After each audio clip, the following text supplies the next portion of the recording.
যেভাবেই হোক আব্বা জিনিসটা জানতে পেরেছেন। জানতে পারার পরে যতটুকু আমার মনে পড়ে, উনি কানটা এইভাবে ধরে টেনে আমাকে নিয়ে গেলেন উনি যখন জানলেন ব্যাপারটা। এই ঘটনাটি খুব সম্ভব 75-6-এর দিকে হবে ঘটনাটি। স্বাভাবিক, সকলের বাসাতেই বাসার বিভিন্ন কাজে সহযোগিতা করার জন্য মানুষজন থাকে। আমাদের বাসায়ও মানুষজন ছিল বাসার কাজে, হাউসকিপিং সহ বিভিন্ন কাজে সহযোগিতা করার জন্য। তখন বয়স কম, স্বাভাবিকভাবেই এই বয়সে 12-13 বছর বয়সের একজন ছেলের সে কিরকম তখন সে মানুষে থাকতে পারে এটা আপনার ধারণা। দুষ্টু প্রকৃতির ছেলে, যা ইচ্ছা হচ্ছে তাই করার চেষ্টা করছে, যা ইচ্ছা হচ্ছে তাই বলার চেষ্টা করছে। এবং স্বাধীনতার পরপর এখন যেরকম আনফর্চুনেটলি দেখা যায় যে সোশ্যাল মিডিয়াতে বুলিং হয়, তো স্বাধীনতার পরপর আমরা তখন ছোট, বিভিন্ন পাকিস্তানের মাত্র গিয়েছি, পাকিস্তানি অনেক বেশ কিছু শব্দ যেগুলো দিয়ে মানুষকে বুলিং করা যায়, এরকম শব্দগুলো আমরাও শিখেছি তখন স্কুল থেকে, এরকম শব্দ। তা আমি সেরকম কয়েকটি শব্দ আমাদের বাসার যে কোনো একজন সহকারী যা ছিল, যারা কাজে সহযোগিতা, তাদের উপরে আমি সেরকম একটু বুলিং করলাম। যেভাবেই হোক আব্বা জিনিসটা জানতে পেরেছেন।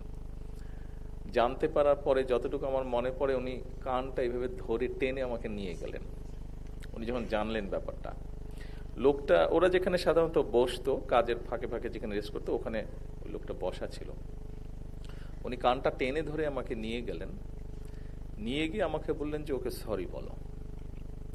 উনি আমাকে বাধ্য করলেন ওকে সরি বলার জন্য। যাই হোক, তখন মারের ভয়ে ভয়ে যেভাবেই হোক, শাসনের ভয়ে আমি তো সরি বলেছি।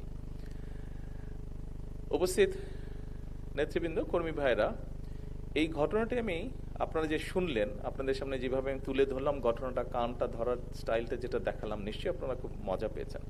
বাট আমি মজা দেওয়ার জন্য আপনাদেরকে ঘটনাটা বলিনি। আমি ঘটনাটা আপনাদের সামনে উল্লেখ করেছি, এইটি আমাদের সামাজিক বা পারিবারিক শিক্ষার একটি বিষয় আছে এখানে। আমার কাছে 17 বছর পরে দেশে ফেরার পরে আমি মহাসচিব সাহেবের সাথে আরও কয়েকজন সিনিয়র নেতৃবৃন্দের সাথেও মাঝে সাঝে কথা প্রসঙ্গে আলাপ করেছি। আমার কাছে মনে হয়েছে আমরা ছোটবেলায় যেই পারিবারিক বা সামাজিক শিক্ষাটা পেয়েছিলাম, কোথায় যেন একটা অভাব মনে হয়েছে দেশে ফিরে আসার পরে। এরকম একটা বিষয়ের মনে হয় অভাব আছে, কোথাও একটা অভাব। হয়তো আপনারা আরো ভালো বলতে পারবেন যারা আছেন আপনারা এখানে। এরপরে আমি মনে করি যে এই বিষয়টিতে বোধহয় আমাদের নজর দেওয়া উচিত। এর ভিতরেই সরকারের দায়িত্বভার গ্রহণ করার পরই আমি আমাদের তথ্য মন্ত্রণালয়ের দায়িত্বে নিয়োজিত যারা আছেন তাদের সাথে আমি বসেছিলাম।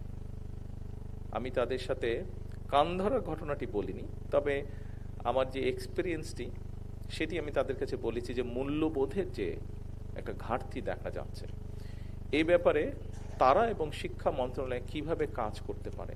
অর্থাৎ আমাদের সমাজের সামাজিক মূল্যবোধ, আমাদের সমাজ ব্যবস্থায় পারিবারিক যে মূল্যবোধ, একই সাথে আমাদের ধর্মীয় মূল্যবোধ, অনেকগুলো ছোট ছোট বিষয়, মুরব্বীদেরকে শ্রদ্ধা করা, অসহায়কে সহযোগিতা করা, মানুষের সাথে বিনয়ীভাবে কথা বলা, এই যে এরকম আরও যেগুলো মূল্যবোধ আছে, এই বিষয়গুলো কিভাবে আবার শিশুদের মধ্যে, আগামী ভবিষ্যৎ প্রজন্ম যারা, তাদের মধ্যে আবার কিভাবে জিনিসগুলো নিয়ে যাওয়া যায়, আবার কিভাবে তাদের মধ্যে জিনিসগুলো দেওয়া যায়, এই বিষয়ে আমি আলোচনা করেছিলাম।